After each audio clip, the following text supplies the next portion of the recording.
Halo, halo, vijana we, vijana we, Wakenya we,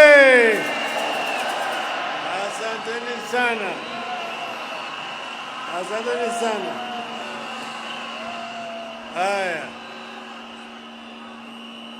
distinguished guests, ladies and gentlemen, fellow Kenyans,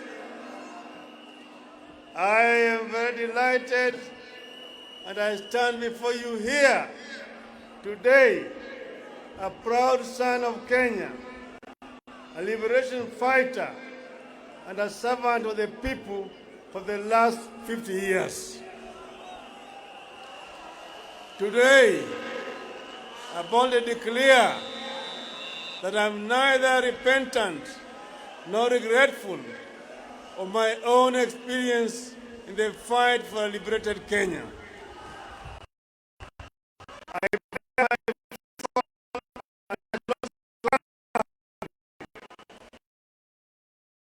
Because my country was worth it then and is worth it now.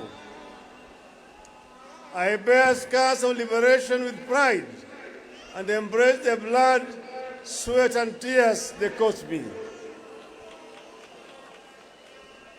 By the way, the tears from the torture chambers are still running, as you can tell from the handkerchief that never leaves my hand. For years, I was not allowed to speak with other inmates. In fact, for 60 straight years, I did not sleep on a bed. For months on end, I was either held incommunicado, in solitary confinement, or handcuffed and in transit to the next prison or detention camp. A relative died, including my beloved mother and my own brother, and I never got the chance to say goodbye. I would not wish this to torment upon anyone, not even my worst enemy. Together with my comrades who endured torture and survived those dark days of despair, we would never let Kenya degenerate down the road of terror. No, not on our watch, not on my watch. But there was a positive side to my story. It's about a friend, Alando, of legendary beauty, with brave heart of Luanda Magere. And this is the woman who stood by me when I was shunned by many. This is the wife of my youth, love of my life, and partner to death, Mama Aida Betty Nyawira Odinga.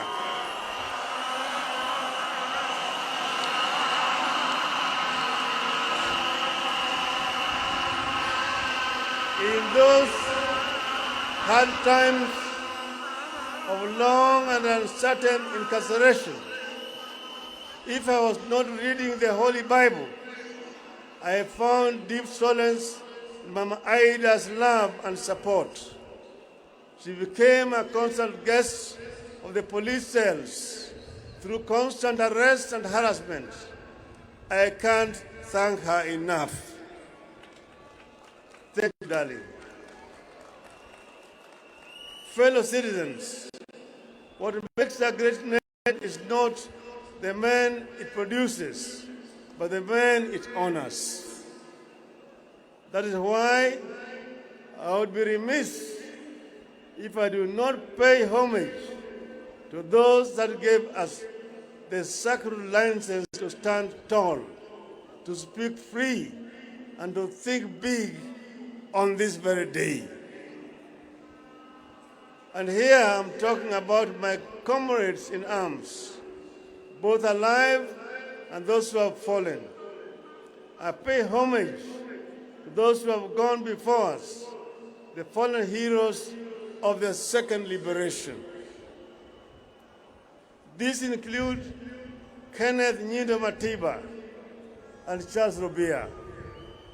Many do not recall that I was detained at Community Maximum Prison on the same day with two compatriots on the 5th of July 1990 for demanding multipartyism. Other fallen compatriots include George Anyona, Jean-Marie Sirone, Martin Shikuku, Mukaru Ng'ang'a, Okioko Mbaka, and Wangari Maathai.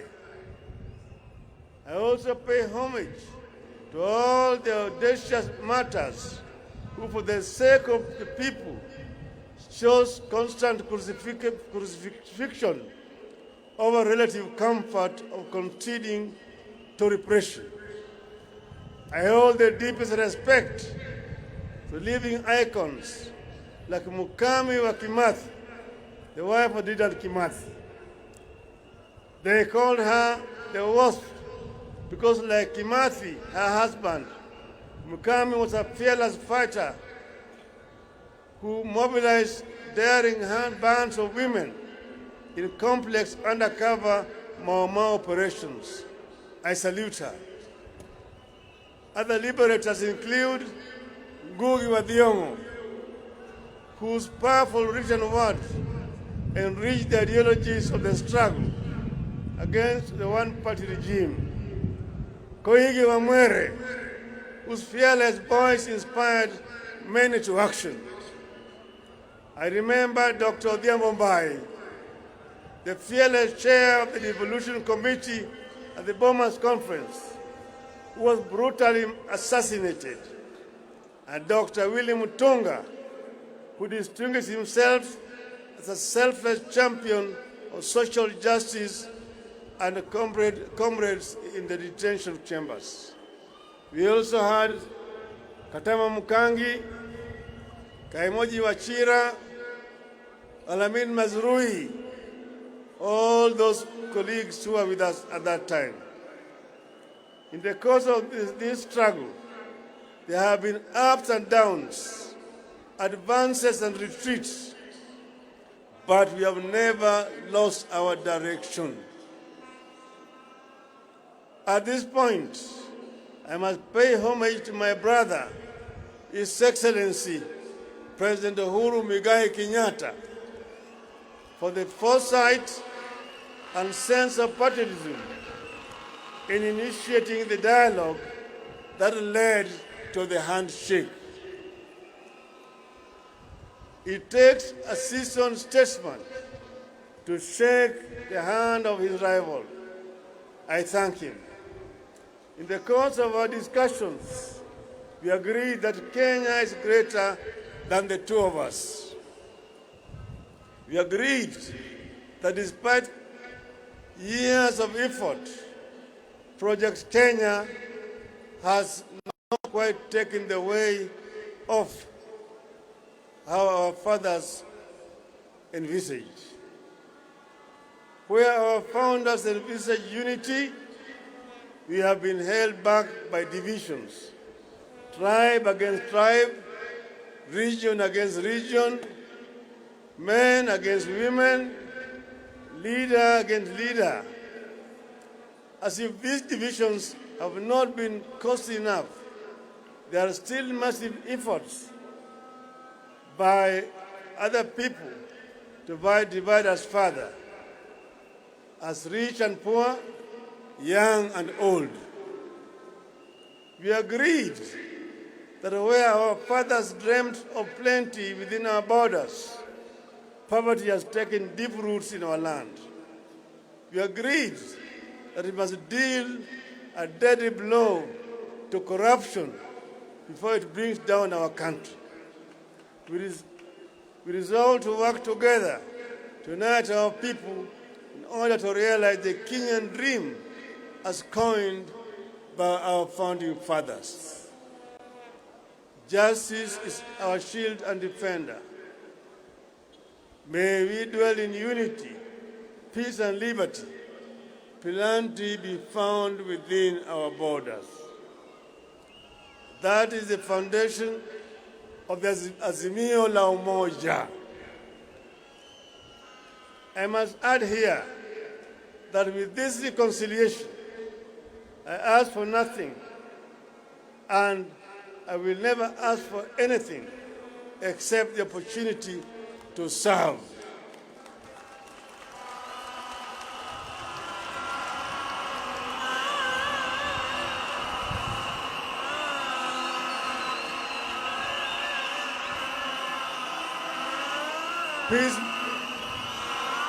Peacemaking is not a self-enriching enterprise.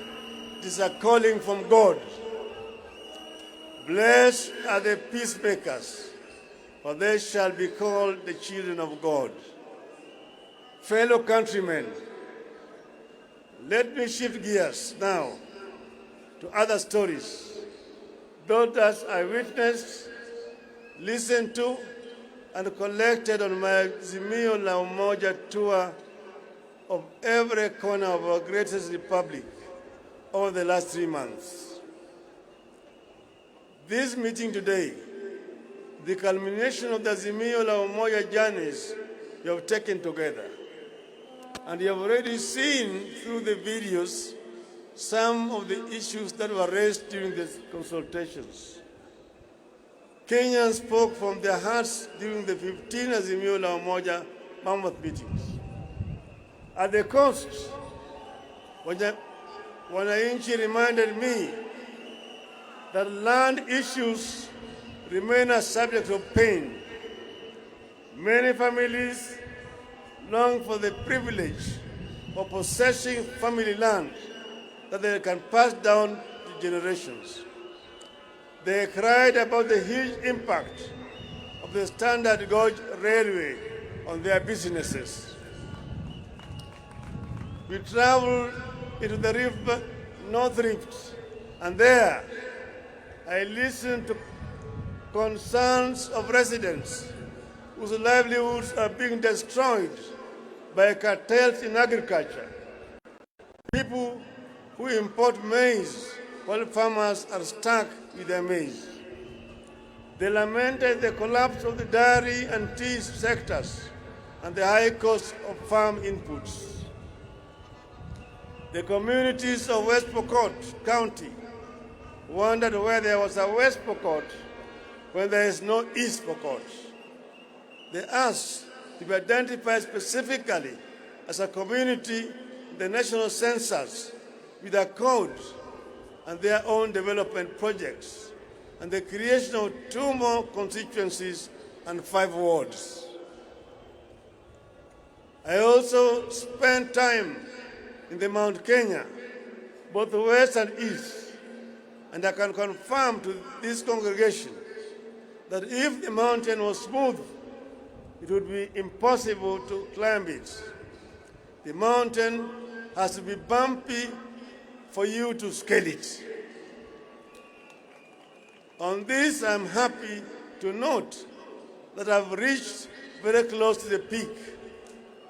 I've seen the Batian and the Lenana peaks, and the people have promised that we shall walk together to the promised land yonder, if I prove that I understand and shall address their concerns. Residents express concerns about the equitable distribution of development resources within the region and the proportional representation. They summarize it in the one call: for 1 man, 1 shilling, 1 vote. And they want to earn more from their tea, coffee, pyrethrum, vegetables, potatoes, rice, and dairy. Nyanza complained about non-functioning and collapsed cotton, sugarcane, fishing, tobacco, tea, and soapstone industries, and the denial of economic opportunities for the region. In Turkana, the continuing challenge of general insecurity, poverty, drought, and famine were raised repeatedly. In the lower eastern, the local communities complained of a serious lack of water, recurring famine, and lack of economic opportunities. Northern Kenya felt profoundly let down by Nairobi. Their children are being denied identity cards by their own country. Education is collapsing due to insecurity, and livestock sector is severely threatened by drought and disease.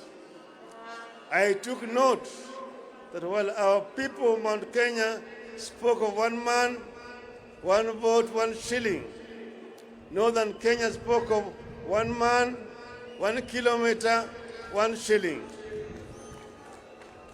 Indeed, Kenya is diverse in its needs and its ideas to address the needs. In Western Kenya, I was repeatedly reminded of the local industries like sugar that had been allowed to collapse due to corruption, neglect, and mismanagement. Fisheries and mining are struggling. Young men and women who would have gained from the local thriving industries spoke of how they are forced to migrate from home to seek opportunities elsewhere. The Mag community is worried about lack of livestock and pastoralist economy. They worry about the environmental degradation upstream, which impacts them directly. They have their historical injustices over land. Then they are also concerned about the environmental degradation and the Mau forests. These are just some of the concerns that I noted, internalized, and I took them on as a personal mission. Listening to our people made me look back over the last 5 decades. It became crystal clear that while much has been achieved, much remains to be done. I stand here deeply concerned, indeed horrified, at how our peers at independence left us far behind. Nations like South Korea, Malaysia, and Singapore, with whom we were at the same level of development in 1964, have largely vanquished us, and they have vanquished the extreme poverty. Today, they manage the diseases like COVID as effectively as all other functioning countries. Their education systems have dealt a deadly blow to the ignorance and put them in the Premier League of the 4th Industrial Revolution. You have to change tact. You have to catch up. Fellow Kenyans, following the listening hours and to address the concerns that have emerged, we came up with a 10-point people's program as follows. Point number 1, inua jamii, pesa mfukoni. A nation's greatness is judged by how it treats its poor and vulnerable. Pesa mfukoni is a social protection program that will deliver 6,000 shillings per month to the 2 million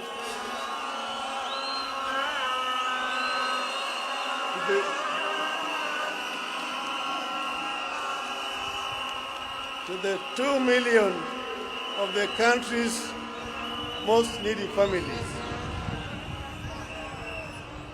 And I want to emphasize, it is not a handout, but an investment and a foundation for a new transformational value chain that will also trigger massive economic activity and create thousands of localized small-scale businesses and enterprises across the country.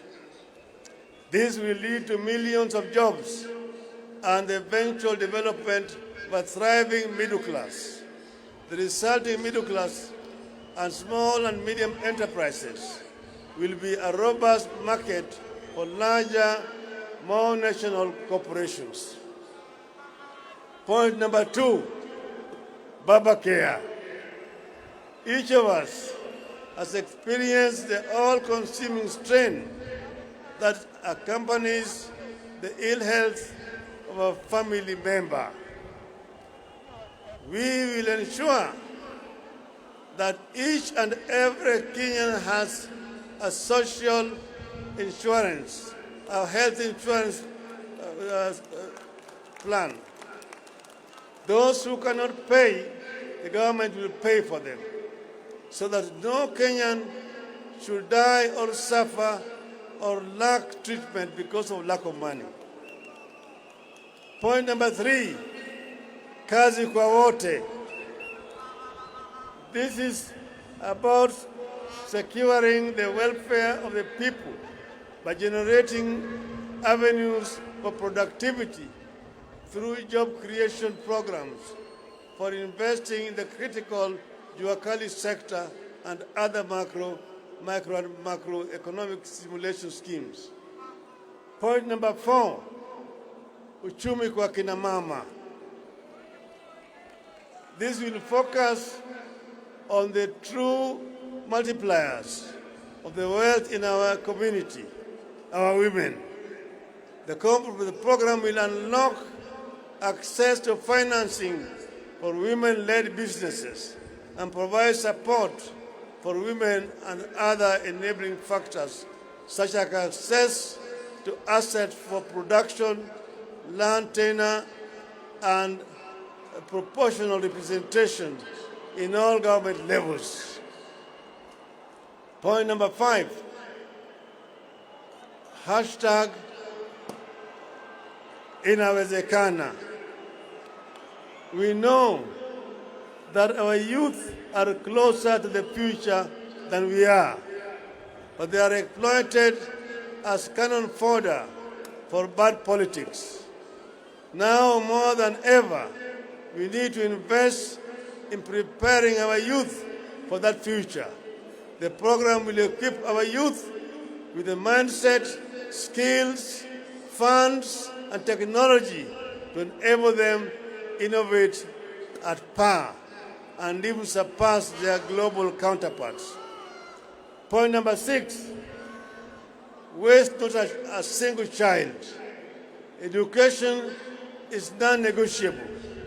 This program will be an aggressive scheme to ensure that all, not some of our children, get rightful access to quality education. Point number 7, for Northern Kenya.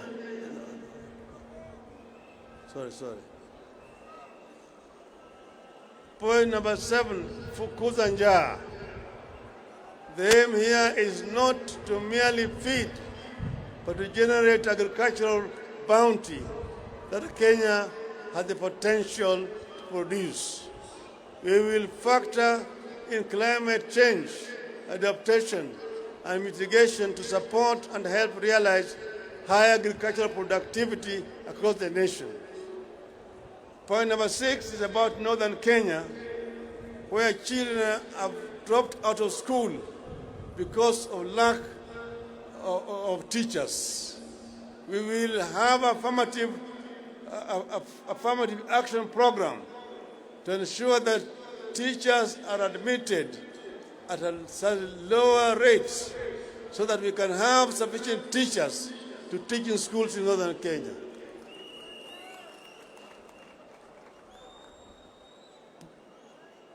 Point number 9, one county, one product. I firmly believe that the idea of devolution in Kenya has the transformative potential of rich mineral mines, abundant oil fields, and other traditional markets of our nation's affluence. One county, one product program is designed to be a launch pad to a Kenya which consumes its products, exports excess, and registers surpluses, not deficits. The national government will support materially and technically towards an ultimate vision where the 47 counties will begin industrializing at unstoppable rates. The 10th pillar of my vision has to do with the principles of administrative continuity. By continuity, I mean building and improving on the gains that have been made by the administrations that came before. Africa suffers a retrogressive mindset of starting afresh instead of advancing existing accomplishments. When one administration sets up something, the next knocks it down. This makes many countries in the continent stuck in a constant state of ignition, never making it to acceleration and takeoff. Kenya must not be a start-stop nation. This is a waste of time and resources and should not be entrenched in Kenyan political culture.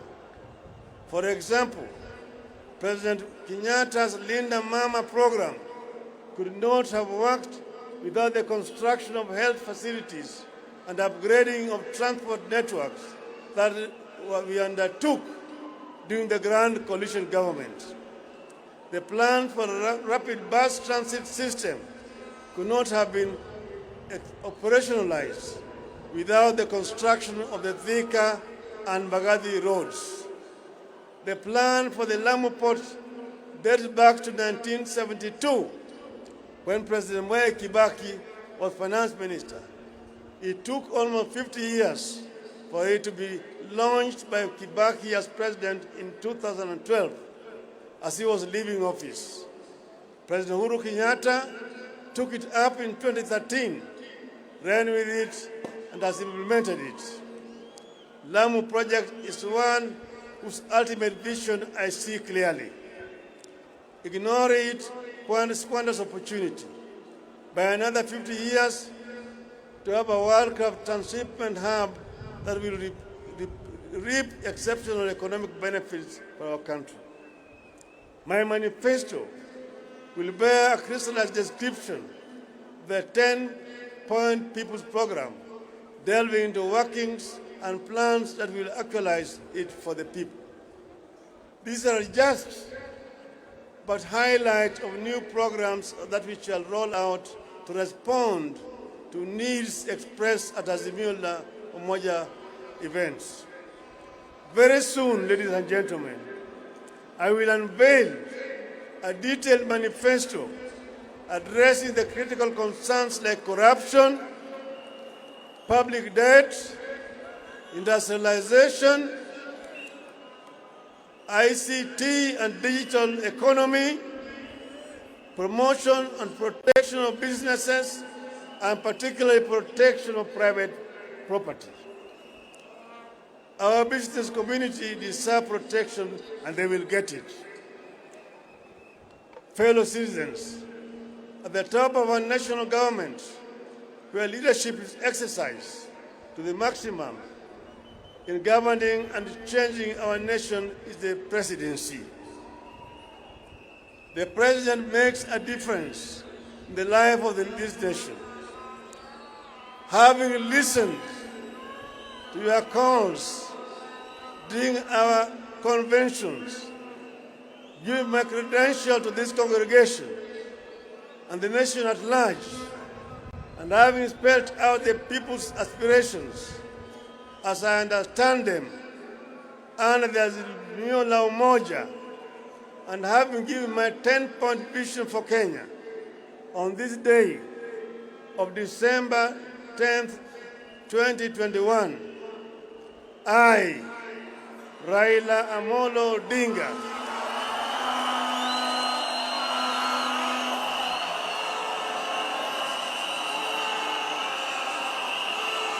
having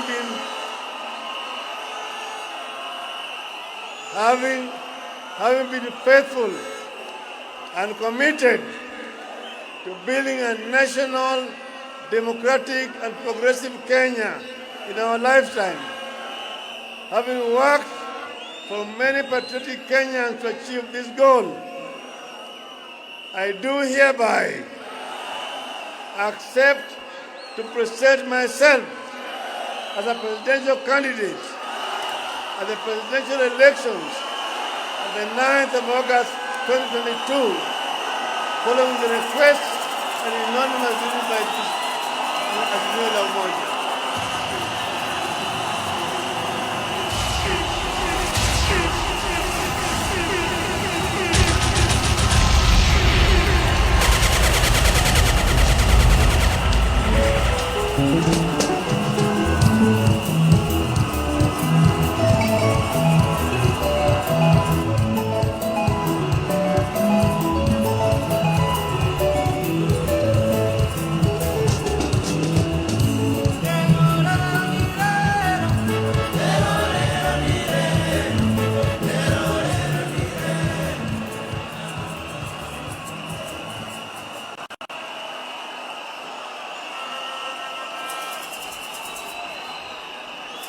Let me add,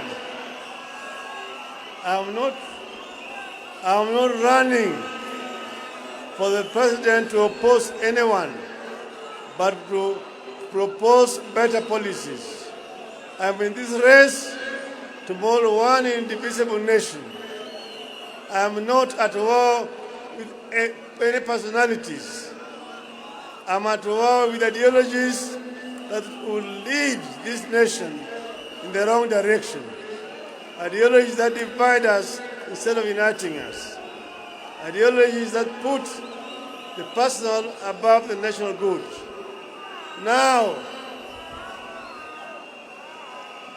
I want you to listen to me. Vijana mpo? Vijana hoi! Wacha nimalize kwa Kiswahili. Mimi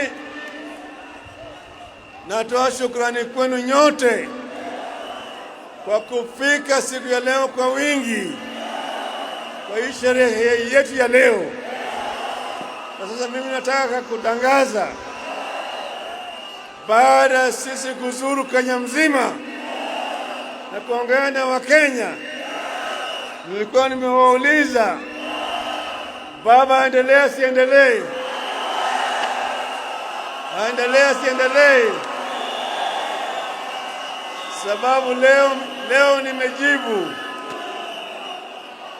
ati baba ataendelea, na tarehe 9 mwezi ujao, mwezi wa 9, baba atakuwa kwa kinyang'anyiro ya kugombea kiti cha urais wa Jamhuri ya Kenya.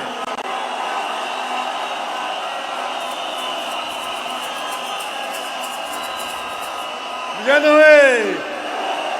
Wewe!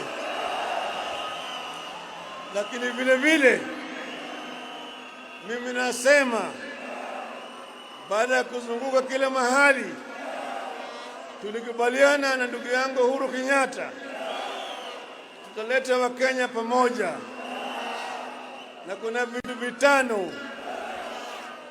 Moja naitwa utu, pili ni undugu, tatu ni umoja, nne ni usawa, tano ni uzalishaji. Haya yote tukiunganisha pamoja na kitu naitwa azimio la umoja. Kwa hivyo nataka lend me my ears. Ngojeni kidogo vijana. Ngojeni kidogo vijana. Vijana wewe. Vijana wewe. Vijana wewe.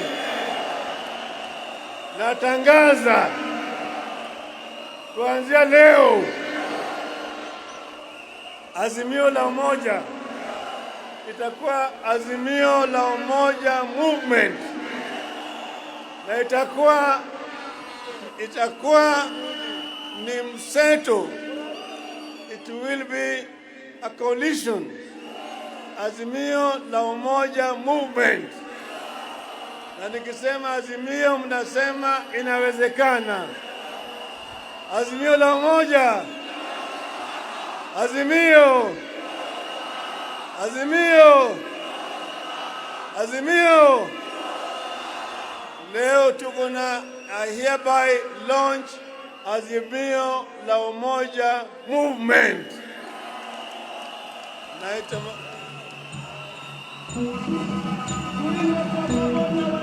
Tuimbe kwa pamoja. Tushangilie Kenya, taifa letu tukufu, Kenya tunayoipenda, Kenya nchi tunayoipenda.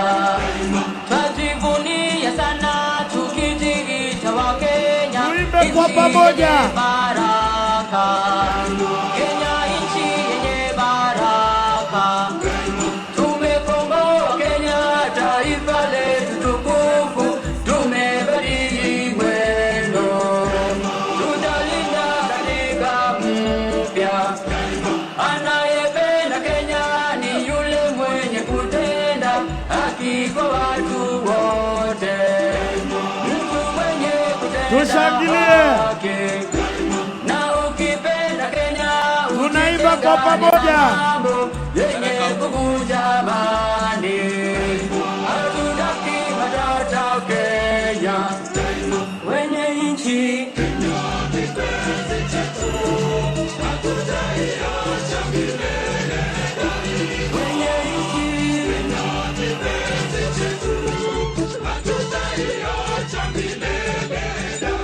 Kenya kipenzi chetu, nchi yenye upendo, hatutaacha Kenya daima na milele.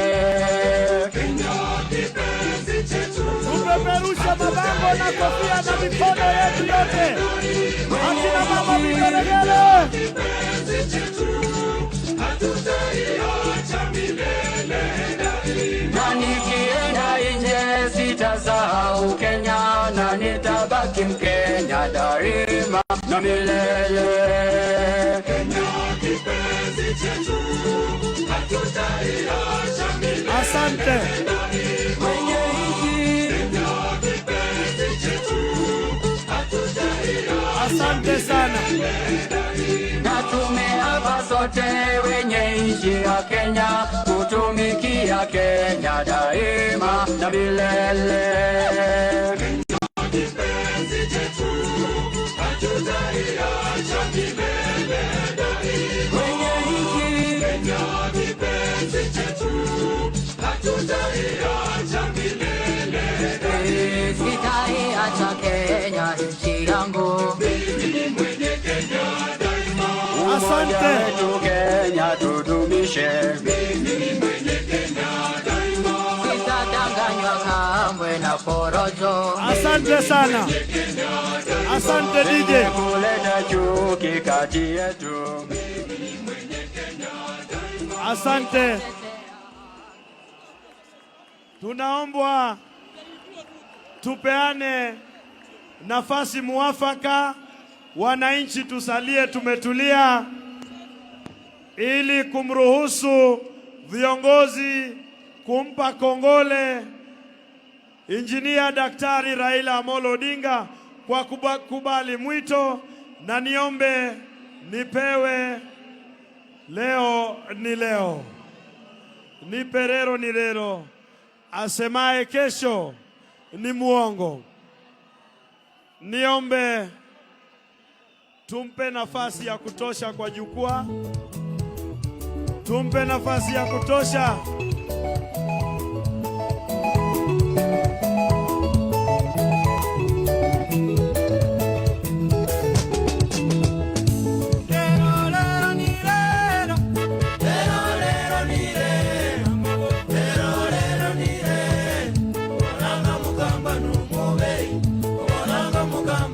Tuimbe kwa pamoja tukisherehekea.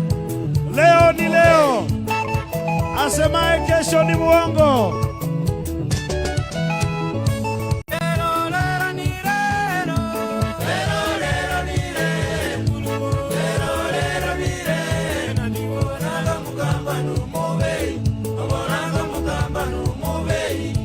Tumushangilie baba, tumupungie baba mkono, huku tukiimba pamoja kwa furaha. Leo ni leo, asemaye kesho ni muongo.